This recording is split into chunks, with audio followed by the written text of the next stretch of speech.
Всем знаком этот раздражающий звук дрели соседа ранним утром выходного дня. Посоперничать с ним может разве что звук храпа. Оба они варьируются от 50 до 100 дБ. Кстати, самый сильный звук храпа был зафиксирован в Великобритании – 112 дБ.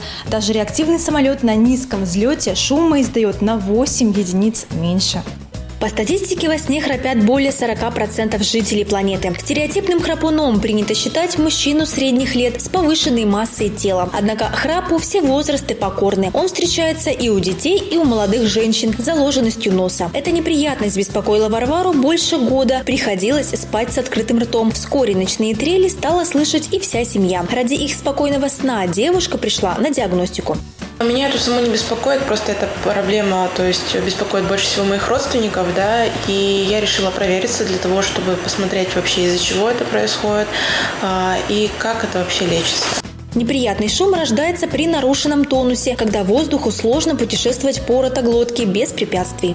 С возрастом постепенно ослабевают мышцы глотки, в результате чего язычок при положении на спине начинает провисать.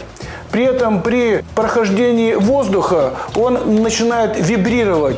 Осложнением храпа может стать синдром обструктивного апноэ или частые остановки дыхания во сне, которые не только нарушают режим сна, но и снижают уровень кислорода в крови и даже могут привести к смерти. Каждая остановка дыхания это является стрессом, и чтобы вновь вдохнуть, необходима выработка гормонов, подбуживающих тебя, то есть катехоламинов.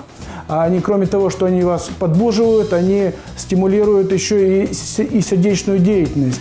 В диагностике храпа применяют полисомнографическое исследование. В течение полуторачасового сна различные электроды фиксируют дыхание, уровень кислорода в крови и записывают эпизоды храпа. После их анализа врач выносит вердикт. В сложных случаях апноэ лечится с помощью лазера. Удаляются мягкое небо и язычок. В простых помогают соски для взрослых, экстралоры. Самый эффективный способ – СИПАП-терапия или сон в специальной маске. Суть метода заключается в том, что подбирается необходимое давление, которое снимает обструкцию, то есть закрытие дыхательных путей.